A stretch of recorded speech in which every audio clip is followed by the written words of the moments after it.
Welcome to Focus Me This Week podcast. Picture this, you finally sit down to tackle something important. You've got the document open, coffee in hand, and a real deadline hanging over you. And then your phone lights up. You tell yourself it'll be a 5-second check. But somehow it becomes 5 minutes, then 20, and now you're bouncing between social media, email, and a message thread at work. By the end of the day you're exhausted. You've been busy the entire time, and yet the big thing you meant to move forward barely budged. That feeling is the shallow end of work. And if you live there most days, you're not lazy and you're not broken. You're just operating in a world built to interrupt you, notifications, open office norms, instant replies, and a culture that quietly rewards being reachable more than being effective. In Cal Newport's book Deep Work, he argues something that's both depressing and hopeful: the ability to do deep, uninterrupted concentration is getting rarer at the exact moment it's becoming more valuable. So if you can rebuild that ability, you don't just get more done. You become hard to replace. And you build a life that feels a lot less scattered. Let's break down the core idea and then the 4 rules Newport lays out to actually make deep work happen. First, what is deep work? In simple terms, deep work is when you focus without distraction on a demanding task, something that stretches your brain, forces you to think, and produces real value. It's writing, coding, designing, solving hard problems, learning something complex, building a strategy, work where your best thinking matters. Shallow work is the other category. It's the logistical, low cognitive stuff, answering routine emails, sitting in meetings that don't need you, constantly checking messages, doing tasks that feel productive because they are visible and quick. Shallow work isn't always useless, but it's easy for it to fill your entire day and leave you with nothing memorable to show for it. One helpful way to remember this is a simple formula: the quality of your work depends on how much time you put in, multiplied by how intensely you focus. If the focus is weak, if you're half working while half scrolling, then even long hours don't add up to much. You're spending time, but you're not creating value. So if deep work is that valuable, why don't most people do it? Newport's answer is blunt: because shallow work is easier, and modern workplaces accidentally push us into it. He names something called the principle of least resistance. When there aren't clear measures of what productive means, people fall back on what feels productive in the moment. And what feels productive? Clearing your inbox. Responding quickly. Being active on chat. Saying yes to meetings. You look busy, you feel busy, and you can even get praised for it. But the real work, the work that requires depth, gets postponed until later, which often never arrives. There's also a mental cost to switching. Every time you jump from one task to another, part of your attention stays stuck on the previous thing. Newport calls this attention residue. So even if you return to your main task, you're not fully back. You're dragging bits of email and chat and notifications along with you, and your thinking gets duller and slower because of it. Now here's the part that surprises people: deep work isn't only useful. Newport argues it's meaningful. A focused life tends to feel better. Think about it: what you pay attention to becomes your lived experience.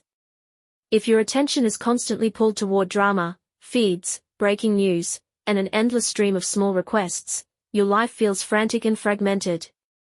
But if your attention goes toward mastering a craft, building something difficult, or creating something you're proud of, your mind tends to label that life as richer and more satisfying.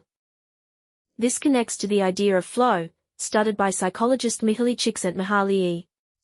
Flow is that state where you're fully absorbed, challenged, and engaged, where time passes differently and you're operating near your limits in a way that feels rewarding. Deep work is one of the most reliable routes into flow. Shallow work, on the other hand, tends to leave you with that weird combination of being tired and yet not fulfilled, like you ran all day but went nowhere. Alright, so how do you actually do this? Newport doesn't say, just try harder. He says you need rules and systems because willpower runs out. That's where the second half of the book comes in, for rules for making deep work a reality. Rule number 1 is, work deeply. And the main point here is that you need structure. If you rely on motivation, your environment will beat you. If you rely on, "I'll focus when I feel like it," your phone will win. So Newport suggests you build rituals and routines that make depth the default. He describes 4 approaches you can use to schedule deep work. The first is the monastic approach. You eliminate almost all shallow obligations and basically isolate yourself. That's extreme, but some people do it. Think of certain writers or researchers. The second is bimodal. You split your life into large chunks, days or weeks of deep isolation, and then periods where you return to normal availability. This can work well if you can control your calendar in bigger blocks. The third is rhythmic, and for most people it's the most realistic.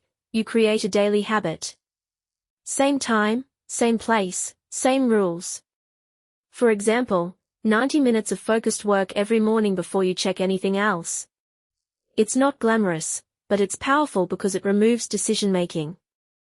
The fourth is journalistic. You do deep work whenever you can squeeze it in, like a journalist filing a story on deadline. This can work, but it demands a lot of skill and discipline because you're switching into depth on command. Whatever philosophy you choose, Newport says to ritualize it. Decide where you'll work, how long you'll work, and what the rules are. Is the phone in another room? Is the internet off? Are you using a single tab only? What exactly will you do if you feel the urge to check something? The goal is to remove ambiguity so the session doesn't turn into a negotiation with yourself. He also recommends making deep work visible. Track your deep work hours like a scoreboard. There's something motivating about seeing the truth on paper, not, "I was busy, but I did 3 hours of real focus today." And at the end of the day, he suggests a shutdown ritual, an intentional closing routine where you review what's unfinished, plan the next steps, and then declare work done. That boundary helps your brain actually recover, which makes your next deep session stronger. Rule number 2 is, embrace boredom. This one sounds strange until you notice how often we treat any tiny moment of boredom like an emergency. Waiting in line? Grab the phone. Sitting at a red light? Grab the phone. A slow moment during the day? Check something. Over time, you train your brain to expect constant novelty, which makes sustained concentration feel almost painful. Another practice is what Newport calls productive meditation. You take a time when your body is busy but your mind is free, walking, commuting, doing something repetitive, and you focus your attention on a single professional problem. Not 10 problems. 1. When your mind wanders, you bring it back. It's like strength training for concentration.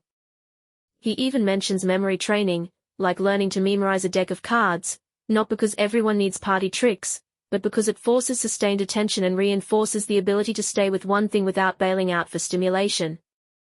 Rule number 3 is, quit social media. Or at least, stop treating it like it's automatically worth your attention. Rule number 4 is, drain the shallows. Newport isn't pretending you can eliminate shallow work completely. Emails exist. Admin exists. Coordination exists. But the point is that shallow work should be contained, not allowed to expand until it smothers everything else. One of his strongest recommendations is time blocking. Plan your day in advance in blocks, assigning each portion of time to a specific task. This doesn't mean the plan can't change. It means you make a best guess, and if something shifts, you rewrite the blocks.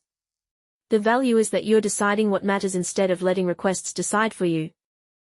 He also suggests you measure how deep an activity is by asking a simple question: how long would it take to train a smart college graduate with no specialized background to do this task? If the answer is not long, it's probably shallow. That doesn't mean it's bad, it just means it shouldn't get prime hours and unlimited space on your calendar. Then, set a shallow work budget. For example, maybe 20 to 30% of your week can go to shallow tasks. The exact number depends on your role, but the key is having a limit. Without a limit, shallow work takes everything. So what's the big takeaway? Deep work isn't a cute productivity hack. It's a competitive advantage. It's also a quality of life upgrade. But it's not effortless. Choosing depth means choosing to be less available. It means tolerating boredom. It means saying no to some things other people say yes to. It means building your days around what matters most, not what screams the loudest. And the real question is simple: do you want to spend your time reacting, or creating? Do you want to be constantly busy, or actually effective? Because your calendar and your phone will happily decide for you, unless you decide first. If you take one action after listening to this, make it this: pick a small, specific deep work block, maybe 60 or 90 minutes, schedule it for tomorrow, remove distractions like it's an appointment, and do one meaningful task all the way through. One session won't change your life overnight, but it will remind your brain what real focus feels like. And once you feel that again, shallow work becomes a lot less tempting. Turn down the noise. Close the extra tabs. Protect your attention. And go deep. Focus me expanding minds. Thank you.